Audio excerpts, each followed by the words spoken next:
여러분, 로마서가 좀 어렵습니다. 어렵고 또 계속되는 영광 때문에 아마 여러분들이 좀 지루하게 느껴질 수 있겠지만, 그래도 저는 로마서를 포기 못합니다. 좀 지루하실 수 있고 또 어려우실 수 있지만 로마서를 포기할 수 없는 이유는, 여러분, 이 로마서는요, 자격 없는 우리를 끝까지 포기하지 아니하시는 하나님의 마음이 담겨 있습니다. 그리고 종일 우리에게 손을 벌리시는 하나님의 마음이 담겨 있는 책이기 때문에, 여러분, 저 또한 우리가 좀 이해하기 힘들어도 이 책을 포기할 수 없는 이유라는 거예요. 그래서 여러분, 남은 이제 로마서를 우리가 함께 배우면서 포기하지 아니하시는, 우리를 포기하지 아니하시는 이 하나님의 열심을 좀 기억하시면서 여러분들도 좀 끝까지 포기하지 아니하시기를 주님의 이름으로 부탁드리겠습니다. 그래서 늘 들었던 얘기, 늘 뭐 비슷한 얘기 하는 것 같아도 자세히 들어보면 매일 조금 다른 얘기를 하고 있어요. 제가 늘 비슷한 얘기 하는 것 같은데 자세히 들어보면 다른 얘기를 하고 있습니다. 그래서 여러분들을 끝까지 포기하지 아니하시고 좀 말씀에 계속해서 정진하시고 매달리시는 열심이 있으셔야 될 줄로 믿습니다. 여러분, 그렇더라고요. 하나님의 역사는 언제 이루어지냐면요, 포기하지 않을 때 이루어집니다. 우리가 하나님의 역사를 포기하지 않아야 보게 될 줄로 믿습니다. 그래서 여러분, 우리의 신앙이 이러한 은혜가 있어야 될 줄로 믿습니다. 오늘 로마서 11장을 시작합니다. 여러분, 오늘부터 시작되는 이 11장은요, 앞서 9장부터 계속해서 이스라엘의 구원에 관해서 바울의 변론이 이어지는 장입니다. 바울은요, 로마서 8장을 어떻게 끝내고 있는가, 여러분 한번 보시겠어요? 로마서 8장에 보면 우리가 37절부터 39절을 보겠습니다. 로마서 8장 37절에서 39절 같이 읽겠습니다. 그러나 이 모든 일에 우리를 사랑하시는 이로 말미암아 우리가 넉넉히 이기느니라. 내가 확신하노니 사망이나 생명이나 천사들이나 권세자들이나 현재일이나 장래일이나 능력이나 높음이나 깊음이나 다른 어떤 피조물이라도 우리를 우리 주 예수 그리스도 예수 안에 있는 하나님의 사랑에서 끊을 수 없으리라. 아멘. 여러분, 로마서 8장을 어떻게 바울이 끝내고 있냐면, 하나님께서 우리를 구원하시기로 작정하셨고, 그리고 그 일을 시작하셨다면 그 어떤 것도 하나님의 계획을 변경하거나 그 어떤 것도 하나님의 계획을 끊어낼 수 없느니라 라고 이렇게 마무리를 짓고 있습니다. 그런데 무엇이 문제가 되는가 하면, 그렇다면 왜 이스라엘은 구원에 있어서 실패를 했느냐, 이건 거예요. 하나님의 계획은 어느 누구도 끊어낼 수 없습니다. 하나님이 변개하시지 않는 이상은 아무도 하나님의 계획을 변개하실 수가 없어요. 그런데 왜 하나님이 선택하신 이스라엘 백성들은 구원에 실패했느냐라는 질문이 나오게 된다라는 거예요. 여러분, 이 이스라엘 백성들은 하나님께서 그들을 향하여 얼마나 택하셨을 뿐만 아니라 그들을 향하여 얼마나 많은 구원의 손길을 내밀었는지 모릅니다. 그런데 여러분, 결국 이스라엘은요, 하나님이 보내신 예수님을 거부했습니다. 그리고 자신의 의를 드러내는 모습이 되었다라는 거죠. 여러분, 그에 대한 바울의 대답이 뭐냐면 9장 6절이었어요. 9장 6절. 여러분, 9장 6절에 같이 읽어보겠습니다. 그러나 하나님의 말씀이 패하여진 것 같지 않도다. 이스라엘에게서 난 그들이 다 이스라엘이 아니요. 왜 이스라엘이 실패했습니까? 라고 질문할 때 바울의 대답은 이건 거예요. 이스라엘에게서 난 그들이 다 이스라엘이 아니다라는 거예요. 그러니까 이스라엘이라고 말을 하는 것은 이 말은 말 그대로 여기서는 혈통적 이스라엘을 말하는 겁니다. 민족 이스라엘을 말하는 건데, 바울 사도가 말하는 것은 민족 이스라엘이 아니라 영적 이스라엘을 얘기하고 있는 겁니다. 그러니까 그 다음에 무슨 얘기를 해요? 아브라함의 자손 얘기를 하잖아요. 그러니까 아브라함의 자손이라고 해서 다 아브라함의 자손이다, 아니라는 거예요. 아브라함에게서 이삭도 있고 이스마엘도 있고 자식들이 있지만, 오직 하나님이 약속하신 자녀 이삭을 통해서 난 자라야 아브라함의 자손이듯이, 이스라엘이라고 해서 혈통적 이스라엘이라고 해서 다 이스라엘이 아니라 하나님께서는 영적 이스라엘을 구원하신다는 거예요. 영적 이스라엘을. 그래서 그 이야기를 9장 10장에 설명을 하는 겁니다. 어떻게 설명을 하는 거냐면, 영적 이스라엘이 되는 방법에는 차별이 없다. 누구든지 영적 이스라엘이 될 수 있고, 오직 하나님께서 택하시고 부른 자들, 그런 자들은 누구든지 영적 이스라엘이 되어서 구원을 얻을 수 있다. 이것을 9장과 10장에 걸쳐서 설명을 하는 겁니다. 그리고 바울이 또 9장과 10장에서 어떤 얘기를 하고 있냐면, 한 가지 더 의문이 드는 것이 뭐냐면, 그렇다면 하나님께서 먼저 선택한, 하나님께로부터 먼저 선택받은 이 혈통적 이스라엘이 구원에 실패한 것이 과연 누구의 책임이냐? 구원은 여러분 우리가 달라고 해서 하나님이 주셨어요? 아니잖아요. 하나님의 전적인 은혜와 그리고 하나님의 전적인 계획이라면 이것이 실패했다는 것은 그것은 누구의 책임이냐라는 질문을 할 수 있다는 거죠. 그것에 대해서 여러분 바울이 대답하는 것이 뭐냐면, 구원의 실패는 그 책임이 하나님께 있는 것이 아니라 우리에게 있다. 우리에게 있다. 이걸 얘기를 하는 겁니다.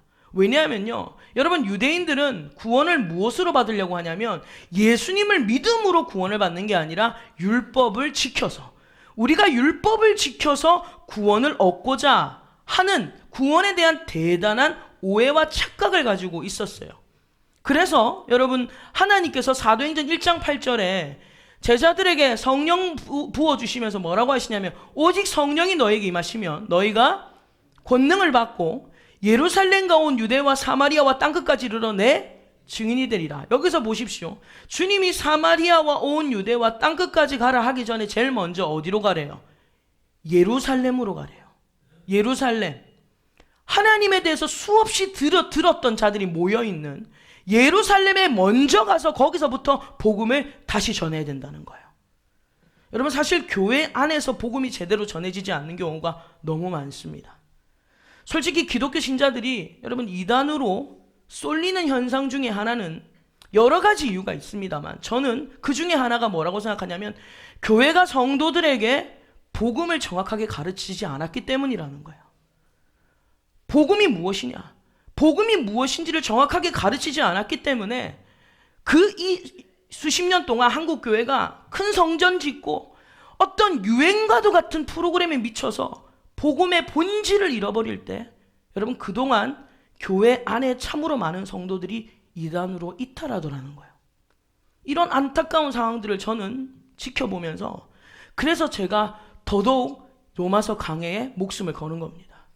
하나님의 말씀을 알아가는 일에 목숨을 거는 겁니다.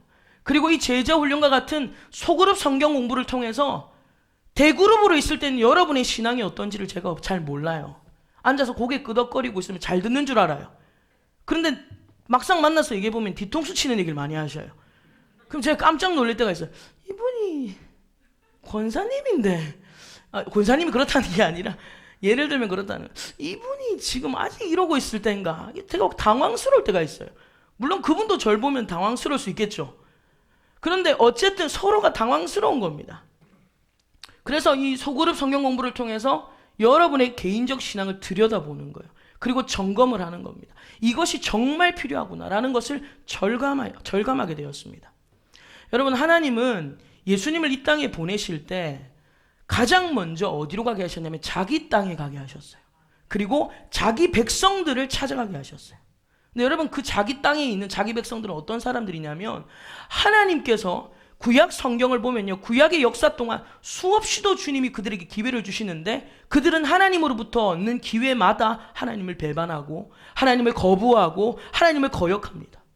여러분 그럼에도 불구하고 주님은 종일 그들에게 손을 벌리신 것도 모자라서 예수님을 보내셨다고 했어요. 지난 시간에 예수님을 보내셨는데, 이 예수님을 사마리아로 가라, 이 예수님을 온 유대로 가라 하지 않으시고 자기 땅으로 또 먼저 보내시는 거예요. 예루살렘으로 또 먼저 보내시는 겁니다. 그러면서 자기 백성들에게 가게 하세요. 그럼에도 불구하고 자기 백성들은요, 또 예수님을 배척하고 무시하고 박해하고 결국 예수님을 그들의 손으로 십자가에 못 박아버리는 겁니다. 여러분 다시 말해서 그들을 향한 하나님의 열심이 부족했는가? 하나님이 그들을 향하여 열심을 덜 냈기 때문에 그들이 구원받지 못했는가 하면 그게 아니더라는 거예요. 로마서 10장을 보십시오. 10장 18절에서 21절. 지난 시간의 말씀인데 로마서 10장 18절에서 21절 같이 읽겠습니다. 그러나 내가 말하노니 그들이 듣지 아니하였느냐? 그렇지 아니하니 그 소리가 온 땅에 퍼졌고 그 말씀이 땅끝까지 이르렀도다 하였느니라. 그러나 내가 말하노니 이스라엘이 알지 못하였느냐? 먼저 모세가 이르되 내가 백성 아닌 자로서 너희를 시기하게 하며 미련한 백성으로서 너희를 노엽게 하리라 하였고, 이사야는 매우 담대하여 내가 나를 찾지 아니하는 자들에게 찾은 바 되고 내게 묻지 아니한 자들에게 나타났도다 말하였고, 이스라엘에 대하여 이르되 순종하지 아니하고 거슬러 말하는 백성에게 내가 종일 내 손을 벌렸노라 하였느니라. 아멘. 여러분, 하나님께서는요 우리를 향하여, 이스라엘 백성들을 향하여서 종일 손을 벌리셨어요. 그들이 매번 거절하고 거역하고 배반해도 주님은 그들을 향하여 끊임없이 손을 벌리셨는데, 그들이 다 복음에 순종했는가 하면 그렇지 않았다라는 거예요. 왜 그들이 순종하지 않았는가에 대해서 여러분, 그 책임은 하나님께 있는 것이 아니라 복음에 순종하지 아니한 우리에게 있다는 것을 알게 하시는 거예요. 여러분, 그래서 우리가 구원을 받지 못함에 대해서 절대 하나님을 원망하거나 하나님을 탓할 수 없습니다. 여러분, 혹 우리 주변에 우리 가족 중에 끝내 복음을 영접하지 않고 끝내 예수님을 영접하지 않고 세상을 앞서간 아마 가족들이 있을 거예요. 아니면 여러분 주변에 그런 사람도 있을 거예요. 아무리 죽을 때까지 예수 믿어야 된다고 얘기해도 거부하고 거절하고 결국 우리를 앞서간 자들이 있겠지만, 여러분, 우리가 나는 지금 현재 구원을 받았다고 해서, 내가 지금 구원을 받았다고 해서 하나님께서는 그들에게는 열심을 다하지 않으셨다라고 생각하면 안 됩니다. 하나님이 우리를 향하여 열심을 내시듯이 그들에게도 열심을 내셨다라는 거예요. 여러분, 하나님은 유대인에게 당도한 복음이 이제 넘쳐 흘러서 누구에게 흘러가게 하냐면 이방인에게 흘러가게 갈 수 있도록 하셨죠. 이것처럼 하나님께서는 충분히 그리고 풍성하게 부지런히 열심을 내신다라는 것을 우리가 믿고 깨달아야 될 줄로 믿습니다. 복음이 유대인에게서 여러분 이방인으로 넘어갔거든요. 이 유대인에게서 이방인으로 넘어갔다는 것은 뭘 의미하냐면 하나님의 은혜가 풍성하다는 거예요. 하나님의 은혜가 분에 넘치도록 풍성하다는 거예요. 왜 그렇습니까? 이 유대인에게 종일토록 손을 벌렸거든요. 종일토록 손을 벌렸는데도 불구하고 유대인들이 거절한 거예요. 복을 자기 발로 찬 겁니다. 그런데 하나님께서는 또 지치지 않으시고 그 은혜를 이방인에게 쏟아 부어주시는 거예요. 그러니 하나님의 은혜가 얼마나 풍성한가, 그분이 얼마나 자비로우신가, 그분이 얼마나 노하기를 더디하시는가, 여러분, 우리는 이것을 통해서 확인할 수 있는 것입니다. 그래서 여러분, 하나님은요 우리뿐만 아니라 지금도 모든 사람에게 차별 없이 열심을 내고 계시고 있음을 우리가 믿어야 돼요. 그렇기 때문에 우리가 부지런히 복음을 전해야 되는 겁니다. 왜? 하나님도 지금 차별 없이 모든 사람들을 향하여 열심을 내고 종일토록 그들에게서 손을 거두지 않기 때문에 우리도 여러분, 우리 주변에 있는 자들에게 끊임없이 주님의 복음을 증거하는 자들이 되어야 된다라는 거예요. 여러분, 그렇다면 이것이 9장부터 10장까지 우리에게 얘기하고 있는 요약이라면 오늘부터 살펴볼 11장, 로마서 11장에서 바울은 무엇을 얘기하려고 하는가? 이 혈통적 이스라엘이 구원에 실패했다면 바울은 이런 질문을 할 수 있다는 거죠. 혈통적 이스라엘이 구원에 실패했다면 그러면 이제 그들에게는 완전히 기회가 없는 것인가? 그들은 완전히 배제된 민족이 돼버린 것인가? 앞으로 하나님은 다시는 유대인들에게, 이스라엘에게 구원의 손길을 내밀지 아니하시는가? 라는 질문을 던지면서 이에 대한 답변이 시작되는 본문이 오늘 11장이라는 거예요. 자, 1절을 보겠습니다. 11장 1절 한 절 읽겠습니다. 그러므로 내가 말하노니 하나님이 자기 백성을 버리셨느냐? 그럴 수 없느니라. 나도 이스라엘이니요 아브라함의 씨에서 난 자요 베냐민 지파니라. 아멘. 여러분, 이 1절이 여기서 하나님이 자기 백성을 버리셨느냐라는 질문에서 여기서 자기 백성이 이스라엘이죠. 이 혈통적 이스라엘을 얘기하는 건데, 이들이 복음에 순종하지 않았다고 해서 하나님께서 그들을 완전히 버리셨는가라는 거예요. 이런 질문을 바울이 던지는 겁니다. 그런데 바울이 뭐라고 그 다음에 대답합니까? 그럴 수 없느니라. 하나님이 그럼 완전히 유대인들을 버린 겁니까? 바울이 그렇지 않습니다. 그럴 수 없습니다 라고 답을 하면서 증거로, 증인으로 누구를 불러들이냐면 자기를 불러들이는 거예요. 자기를. 뭐라고 얘기합니까? 나도 이스라엘입니다. 나도 아브라함의 씨에서 난 자다.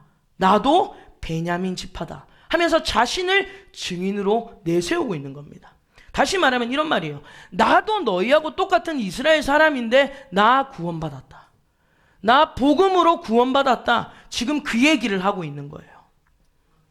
그러니까 이 바울은 하나님께서 자신을 증인으로 세우면서 하나님께서 이스라엘을 포기하시거나 비록 그들이 현재는 구원에 실패했다고 해도 하나님이 그들을 포기하시거나 그들을 구원해서 완전히 가로밖으로 배제시킨 것이 아니라 지금도 여전히 그들을 포기하지 않으셨다라는 것을 전하고 있는 거예요.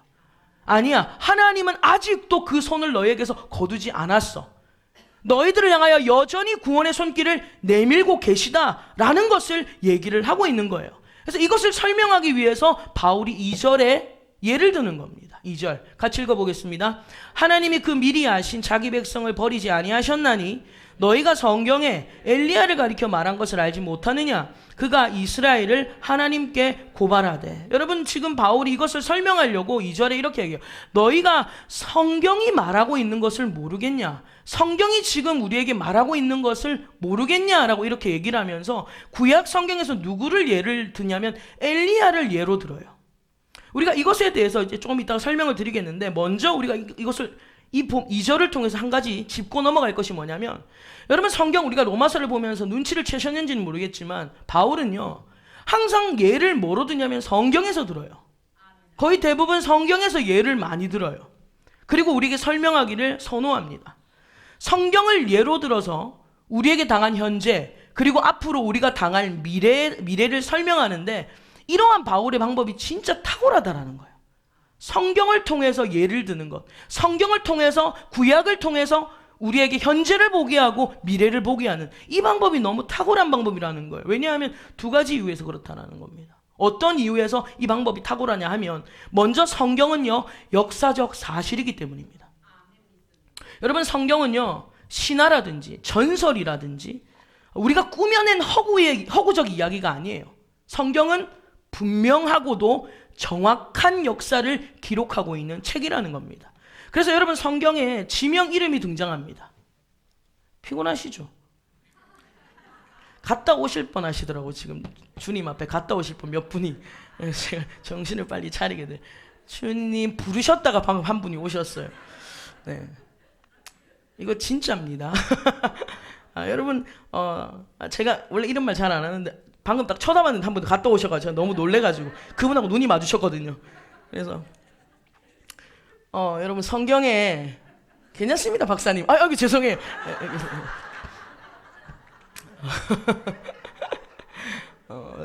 이러고 나면 다시는 안 주무시겠죠.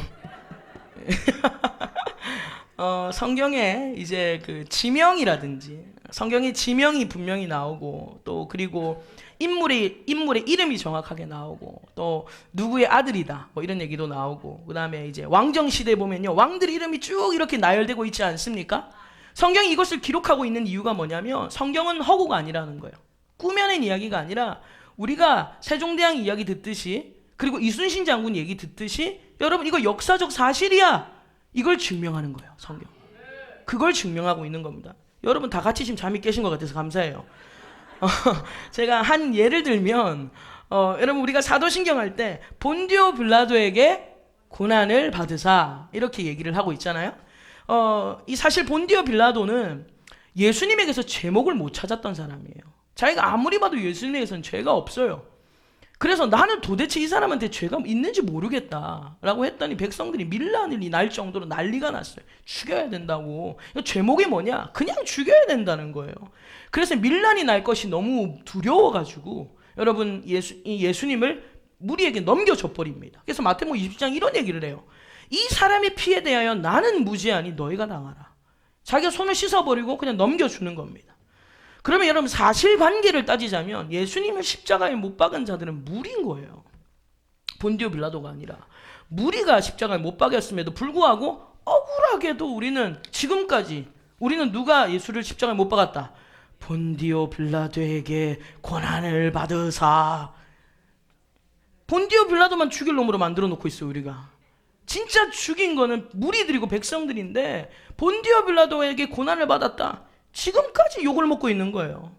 그럼 사도신경이 왜 굳이 무리들에게 고난을 받으사, 이스라엘 백성들에게 고난을 받으사 이렇게 안 하고 본디오 빌라도에게 고난을 받았다라고 기록하고 있는가 하면, 이게 역사적 사실이라는 것을 강조하기 위해서입니다. 그러니까 본디오 빌라도는 누굽니까?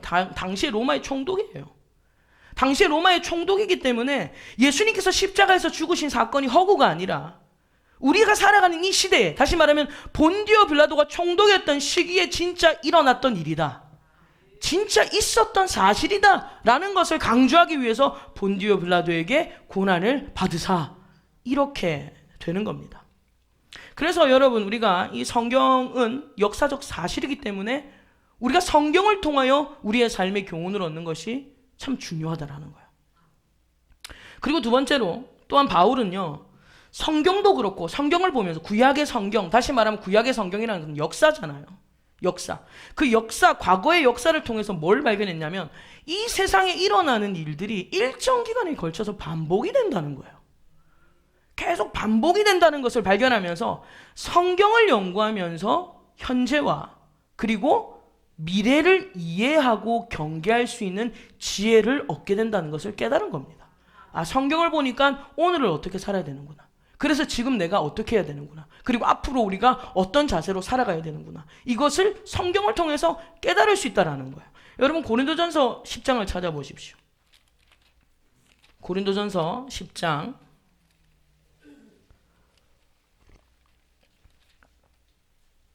275페이지입니다. 신약 성경 고린도전서 10장 11절. 자, 같이 읽겠습니다. 그들에게 일어난 이런 일은 본보기가 되고 또한 말세를 만난 우리를 깨우치기 위하여 기록되었느니라. 아멘. 말씀이 왜 우리에게 기록되어 있는가 하면 과거에 일어난 일들이 오늘을 살아가는 우리에게 뭐가 된다? 본보기가 된다. 예전 성경에 보면 거울이 된다. 우리에게 본보기가 되고 그 다음에 말세를 만난 미래에 우리를 깨우치기 위하여, 우리를 경계하기 위하여 성경이 과거가, 역사가 기록되었다라고 얘기를 하고 있는 거예요. 바울이 그걸 발견한 겁니다. 그래서 여러분, 바울은요, 성경을 근거해서 늘 주장을 펼쳐나가는 거예요. 성경을 근거해서 주장을 펼쳐나가기 때문에 바울은요, 나는 하나님의 말씀을 전할 때 내 지혜로 하지 않는다. 하나님의 말씀의 능력으로 전하는 것이 진짜 복음이다 라고 얘기를 하는 거예요. 고백을 하는 거예요. 그래서 여러분, 베드로가 베드로전서 4장 11절에 보면 이런 말씀 있잖아요. 만일 누가 말하려면 하나님의 말씀을 하는 것까지 하고 그랬어요. 그러니까 바울은 지금 그 말씀에 순종을 하고 있는 겁니다. 자기의 지혜, 내가 살아보니 그렇더라, 내 생각이 그렇더라, 이게 아니라 성경이 그렇게 말하고 있다는 거예요. 이거 꾸며낸 얘기 아니고 이거 사실이야. 이거 진짜 일어났던 일들이야. 이건 하나님이 우리에게 진짜 보여주셨던 일들이야 라는 걸 근거를 들어서 우리에게 말을 하고 있는 거예요. 그래서 여러분, 우리는 이 나아갈 방향을 얻기 위해서는요, 과거의 역사를 배워야 돼요. 하나님의 말씀 안에서 여러분, 이런 역사를 배우는 것이 얼마나 큰 유익이고 은혜인지 모릅니다. 여러분, 이건 단순히 역사 공부하라는 의미가 아니에요. 역사 공부하십시오 이런 의미가 아니라, 여러분, 역사가 토인비가 이런 얘기를 했어요. 인류에게 가장 큰 비극은 지난 역사에서 아무런 교훈도 얻지 못하는 것이다. 이미 역사가 보여주고 있는데도 똑같이 살고 있는 건 진짜 비극이라는 거예요. 부모가 술 먹고 노름하고 그렇게 살면서 멸망한 걸 자녀가 봤는데도 자녀가 똑같이 그렇게 살아가는 비극이죠. 비극이죠. 그렇지 않습니까? 지나간 역사에서 배워야 되는데, 교훈을 얻어야 되는데 얻지 못하고 반복하여 똑같이 살아가는 이 멸망당할 우리 모습이에요, 사실. 이게 얼마나 비극인가 토인비가 얘기를 하는 겁니다. 그래서 여러분, 우리는 역사를 통해서 역사 공부를 하라는 게 아니라 배워야 돼요. 역사를 통해서 교훈을 얻어야 된다라는 겁니다. 여러분, 인간에게는 어떤 본성이 있냐면 과거를 미화시키는 본성이 있습니다. 과거를 미화시켜요. 또는 자신의 기준에 따라서 주관적으로 과거를 편집해서 생각합니다. 그래서 내가 생각하고 싶은 것만 생각하고, 내가 생각하기 싫은 것은 그냥 싹둑 잘라버리는 거예요. 그게 인간이 가지고 있는 본능이에요. 그래서 역사를 그대로 바라보지 못해요, 인간은. 그래서 여러분, 우리가 역사를 있는 그대로 바라보는 훈련을 해야 돼요. 역사를 있는 그대로 바라보는 그 좋은 훈련이 뭐냐면, 지금 바울이 우리에게 보여주는 것에 집중하십시오. 바울이 왜 이렇게 역사를 보여주고 있는가, 왜 구약 성경을 통해 우리에게 말하고 있는가, 여러분, 이것을 잘 관찰하셔야 된다는 겁니다. 여러분, 에드워드 카라는 역사가가 있는데요, 그 사람이 역사란 무엇인가라는 책에서 이런 얘기를 해요. 역사는 현재와 과거 사이에 끊임없는 대화이다. 역사라는 것은 현재와 과거가 끊임없이 대화하는 거라는 거예요. 여러분, 이처럼 우리가 성경을 읽을 때 어떤 자세를 가져야 되냐면, 내가 성경을 해석하려고 하기 전에 먼저 성경이 우리에게 무엇을 말하려고 하는가? 성경의 본문이 오늘 나에게 뭘 말하려고 하는가? 여러분 여기에 귀를 기울여야 돼요. 물론 이건 하루아침에는 안 돼요. 훈련이 필요합니다. 제자 훈련을 통해서 큐티를 하면서 제가 계속하는 훈련이 그런 것 중에 하나입니다. 내가 본문을 내 임의로 해석하려고 하는 게 아니라 본문 자체가 오늘 나에게 뭘 말하려고 하는가? 지금 이 성경이 나에게 뭘 말하려고 하는가? 성경이 나를 해석하는 여러분 이런 은혜가 있어야 될 줄로 믿습니다. 그런 차원에서 바울은요, 하나님께서 이스라엘을 포기하지 않았다, 이것을 설명하려고 구약 성경에서 엘리야를 예로 들었다라는 거예요. 엘리야를 예로 들어서 우리가 설명을 하는데, 여러분 엘리야 어떤 선지자입니까? 우리가 아는 엘리야 어마무시한 대단한 선지자예요. 오늘 그 엘리야의 영웅심을 제가 확 깨뜨리겠습니다. 여러분 엘리야는요 북이스라엘에서 활동했던 선지자예요. 당시 북이스라엘은요 역사상 가장 악했던 아합 왕 시대입니다. 이 엘리야가 섬겼던 시대가 아합 왕 시대였어요. 이 아합은 누구를 아내로 맞이합니까? 이세벨을 아내로 맞이하죠. 여러분 그런 말이 있잖아요. 남자는 세상을 다스리지만 그 남자를 다스리는 사람이 누구예요? 어떻게 그렇게 잘하세요? 그렇죠? 남편이 세상을 해도 그 남편을 다스리는 건 집에 있는 여자거든요. 아내거든요. 그러니까 아내 잘 둬야 된다, 뭐 아내 잘 만나야 된다, 뭐 이런 얘기를 하는 거예요. 여러분 이 아합이 이세벨을 아내로 맞이하면서 어떤 일이 일어나냐면, 이 이세벨이 누구냐면 바알을 섬기는 제사장, 바알 제사장의 딸이에요. 앱바알이라고. 바알 제사장의 딸입니다. 그러니까 결국 우상 섬기는 여자예요, 집안 자체가. 그래서 결국 아합이 하나님 버리고 바알 신을 섬길 뿐만 아니라 이스라엘 백성들로 하여금 전부 다 바알, 아세라 이런 우상을 섬기게 되면서 당시에 여러분 이제 하나님을 버리고 백성들로 하여금 우상을 섬기게 하는 가장 악한 왕이 되어버리고 말았어요. 그래서 백성들 가운데 하나님을 섬기던 자들이 돌아서는 겁니다. 바알 그리고 아세라를 섬기는 자들로 돌아서면서 상대적으로 바알과 아세라 선지자들이 많아져요. 왜? 예수 믿는 하나님 믿는 선지자들 다 죽여버리니까 상대적으로 바알과 아세라를 섬기는 선지자들은 많아지고 결국 엘리야 혼자 남는 거예요. 혼자 남아요. 근데 설상가상으로 하나님께서 우상을 섬기는 그 땅에 징벌을 내리시는데 3년 반 동안 비를 안 주는 거예요. 비를 안 주다가 결국 대결을 합니다. 누구 신이 진짜인가? 여러분 그게 바로 갈멜산 전투 아니에요? 갈멜산에서 바알과 아세라 섬기는 선지자 850명 그리고 엘리야 혼자서 맞서 싸워요. 결론 우리가 다 압니다. 엘리야는 하나님의 능력으로 그들을 격퇴시킵니다.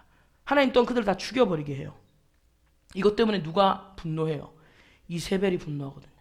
이것 때문에 이세벨이 분노해서 엘리야를 죽이려고 추적해오는데, 엘리야가 뭐 때문에 낙심을 해버리냐면, 여러분 그들이 지금 봤잖아요. 누구 신이 진짜다? 하나님이 신이 진짜라는 걸 눈으로 봤어요. 불이 마른 장작도 아니고 젖은 장작에 불이 떨어져서 타는 것도 봤고, 그리고 바알과 아세라 선지자들 하나님 때문에 다 죽는 것도 눈으로 봤는데도 이스라엘 백성들이 돌아오질 않은 겁니다. 여러분 여기에 엘리야가 완전히 낙담을 한 거예요. 완전히 실망을 한 거예요. 그래서 완전히 힘이 빠져서 로뎀나무 밑에 가서 주님 저를 죽여주십시오. 주님 저를 죽여주십시오. 이런 얘기를 하면서 불평을 하는 거예요. 자, 오늘 본문으로 돌아가겠습니다. 오늘 본문 3절이에요. 로마서 11장 3절 같이 읽겠습니다. 주여 그들이 주의 선지자들을 죽였으며 주의 제단들을 헐어버렸고 나만 남았는데 내 목숨도 찼나이다 하니, 여러분 오직 하나님을 향해서 주님 지금 누구만 남았습니다. 나만 남았습니다 하면서 힘이 완전히 빠져서 하나님을 향하여서 지금 불평을 쏟아내고 있는 거예요. 근데 여러분 그런 이야기 앞에 하나님은 뭐라고 대답하시냐면, 야 너만 남았냐? 너 진짜 대단하다. 너 끝까지 믿음 지켰구나. 잘했다. 이렇게 안 하시고 4절에 이렇게 얘기하시는 거예요. 같이 읽겠습니다. 그에게 하신 대답이 무엇이냐? 내가 나를 위하여 바알에게 무릎을 꿇지 아니한 사람 7,000명을 남겨두었다 하셨으니. 여러분 칭찬을 하는 게 아니라 주님이 뭐라고 말하냐면, 주님 저 혼자 남았어요. 나 혼자 남았어요. 그랬더니 주님이 아니야 7,000명 남았어요. 이렇게 말씀하세요. 그러니까 엘리야는 어떤 면에서 자기 혼자 남았다는 게 어떤 면에서 자기 위로이 되고 있는 겁니다. 나 혼자 남았다는 거예요.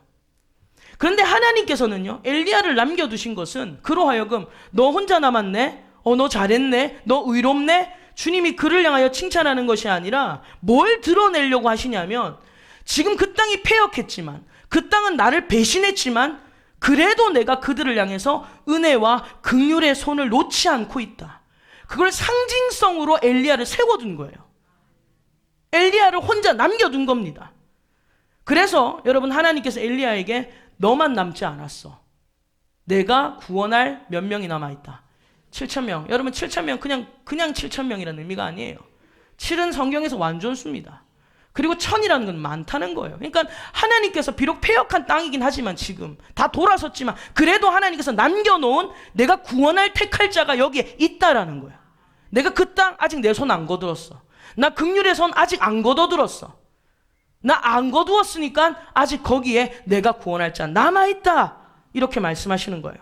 여러분, 우리는 이 엘리야의 갈멜산 전투를 보면서 우리는 뭘 봅니까? 아, 엘리야 위대하다. 야, 엘리야 정말 위대하다. 우월하다. 우리는 그렇게 엘리야를 영웅으로 드높입니다. 근데 하나님의 관점은 그게 아니에요. 심지어 하나님을 배도하고 하나님을 저버린 그 땅에도 여전히 하나님께서 내가 구원할 자가 있다라는 걸 보여주기 위해서 엘리야를 세웠다는 거예요. 그리고 엘리야에게 그 백성들한테 가서 전하라는 거예요. 내가 아직도 너희를 향하여 구원의 손길을 놓지 않았다. 가서 전하라는 거예요. 그 이유 때문에 엘리야를 주님이 살려놓으신 겁니다. 그리고 엘리야를 붙드신 거예요. 근데 여러분, 사실 엘리야는 하나님의 그 큰 마음을 읽어내지 못한 겁니다. 하나님의 큰 마음을 읽어내지 못하고 뭐라고 불평합니까? 나 혼자 남았습니다. 결국 혼자 된 외로움에 혼자 되었다는 사실 앞에 좌절을 하고 마는 거예요. 여러분, 하나님께서 엘리야를 세우신 것은 그 자신을 위해서 세운 게 아니라 하나님께서 구원하시려고 남겨놓은 자들을 위해서 세웠다는 거예요. 바울이 이 얘기를 왜 하고 있는지 아시겠어요? 바울은요, 내가 바로 그런 존재라는 거예요. 내가 그런 존재라는 걸 설명하려고 지금 엘리야 얘기를 하는 겁니다. 다시 말해서 바울은 비록 자신이 혈통적, 하나님께서 이 혈통적 이스라엘이 하나님을 거부하고 구원에 실패했죠. 구원에 실패했어요. 그런데 그러한 가운데서 하나님께서 다른 민족이 아니라 그 실패한 민족 이스라엘 가운데서 이스라엘인이요 유대인이요 베냐민 지파요 아브라함의 후손인 자기를 주님이 택하신 것은 내가 뛰어나서, 내가 가문이 좋아서, 내가 의로워서, 내가 흠이 없어서 주님이 그래서 나를 선택한 것이 아니라 하나님 여전히 우리를 포기하지 않으셨다. 하나님이 여전히 우리를 구원하신다.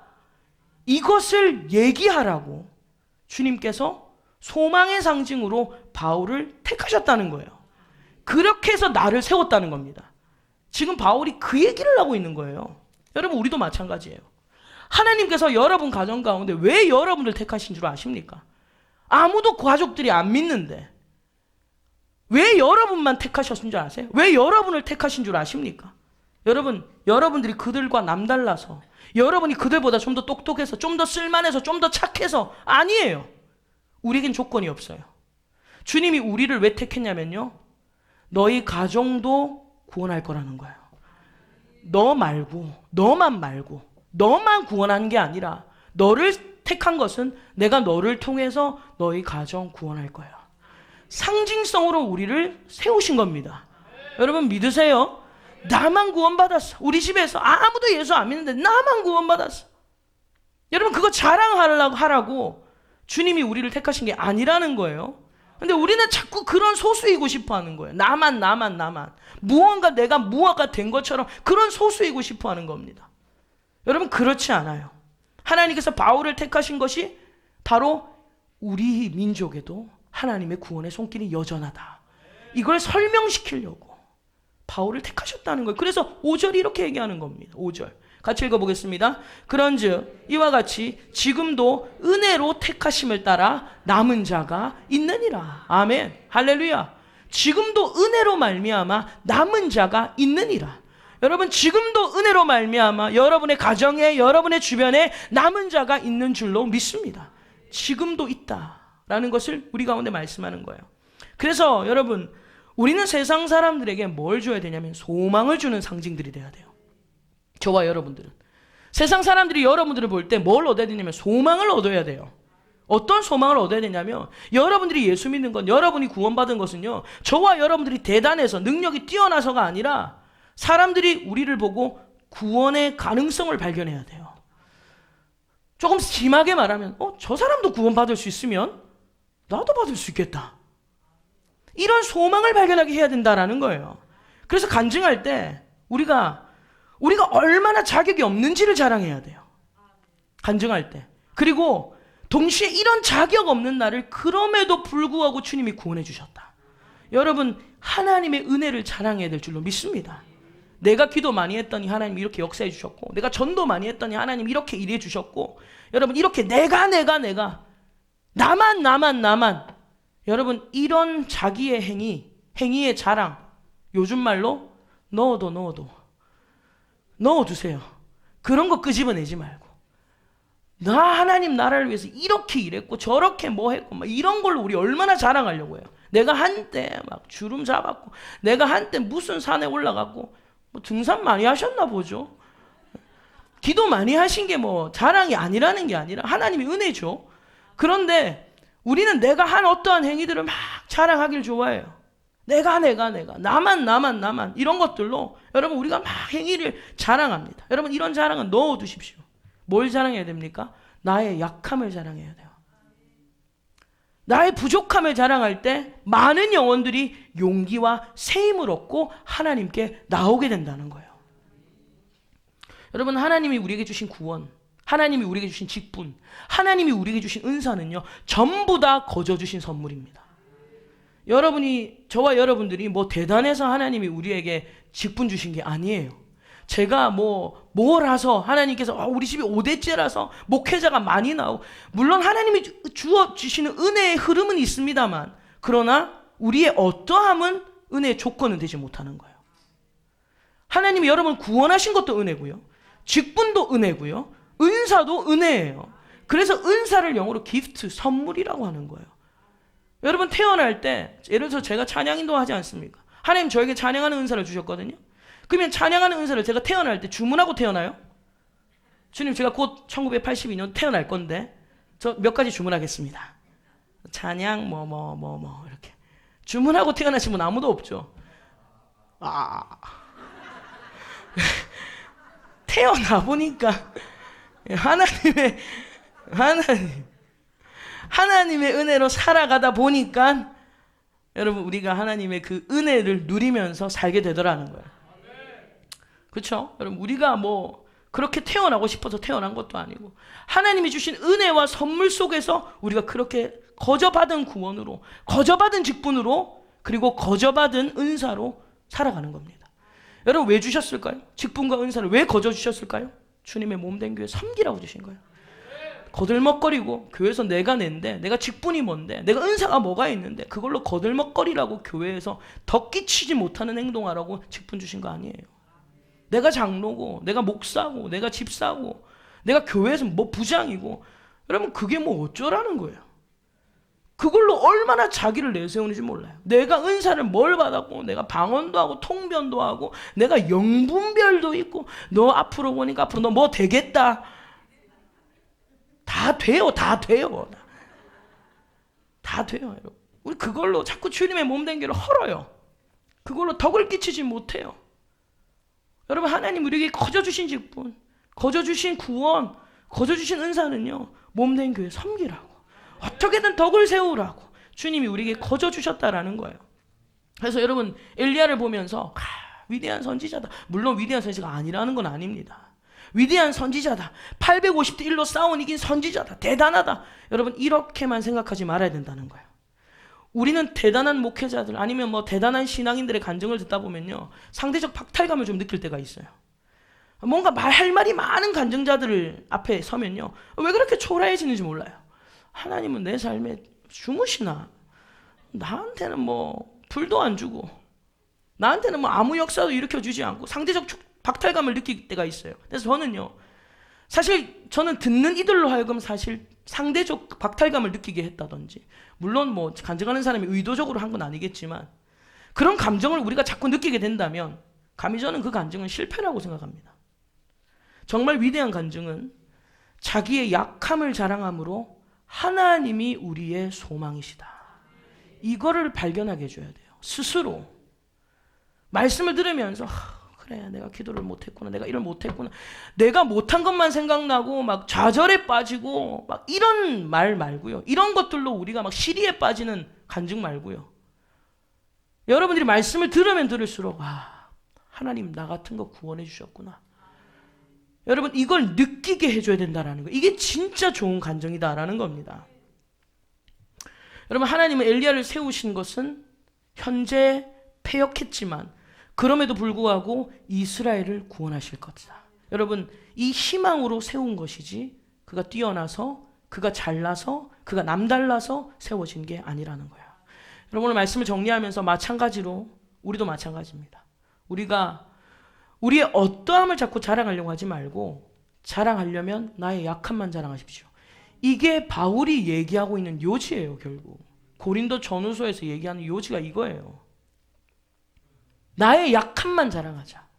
나의 약함만. 여러분 바울이 막 이런 얘기 하잖아요. 내가 집안이 이렇고 내가 출신이 이렇고 뭐 내가 가진 게 이렇고 뭐 이렇게 자기의 어떠함을 자랑하잖아요. 그거는 자기가 그런 사람이라는 걸 자랑하려고 얘기하는 게 아니라 비꼬아서 얘기를 하는 겁니다. 한마디로 말해서 조롱을 하는 거예요. 내가 지금 집안이 가문이 이렇고 나 가말리아 문화에서 자랐고 나 뭐 히브리인 중에 히브리인이고 이런 것들을 얘기하는 거, 그거 사람들한테 나 이런 출신이야 라고 나 얕보지 마라 이런 얘기를 하려고 하는 게 아니라 이걸로 안 된다는 걸 얘기하는 거예요. 이렇게 대단한 거 가졌는데도 이거 안 된다는 거예요. 그걸 얘기하는 거예요. 그러면서 뭘 자랑합니까? 나의 약함을 자랑하는 거예요. 육신의 가시를 자랑하고 나 이것 때문에 산다. 나 이런 것 때문에 산다. 여러분 그런 것들을 자랑하는 것이 바울의 요지였다라는 겁니다. 그래서 저와 여러분들도 자꾸 우리의 어떠함을 자랑하려고 하지 마시고 나의 약함만 자랑해야 된다라는 거예요. 그래서 바울이 나도 이스라엘인이요 라고 하는 것은요 이 말이에요. 나도 하나님을 배반했고 나도 하나님을 거부했고 나도 패역한 이스라엘 백성 중에 하나였다. 그런데 내가 구원받았다는 것은 너희에게도 소망이 있다는 것을 알게 하기 위함이다. 나에게 구원이 임했다는 것은 너희에게도 소망이 있다. 여러분 이것이 바울의 요지였다라는 겁니다. 여러분 이 고백이 저와 여러분의 고백이 되시기를 주님의 이름으로 축원합니다. 그래서 우리가 만날 때 내가 이랬고 저랬고 나의 어떠함을 자꾸 드러내려고 하지 마시고요. 자랑하고 싶으면요 저기 뒷산에 가서 혼자 하세요. 뒷산에 가셔서 산 보고 주님 저 기도 되게 많이 하고 뭐 자기 혼자 얘기하라고요. 교회 와서 누구 붙잡고 얘기하지 말고 자기 혼자 임금님기는 당나귀 혼자 하시고 입에 재갈을 물리시고 교회 오셔서는 우리가 나의 약함을 자랑하고 다른 사람들에게 소망을 주는, 희망을 주는 여러분 진정한 이 시대의 희망의 컨텐츠들이 되시기를 주님의 이름으로 축원합니다. 우리 주님께 한번 영광의 박수 올려드리겠습니다. 할렐루야.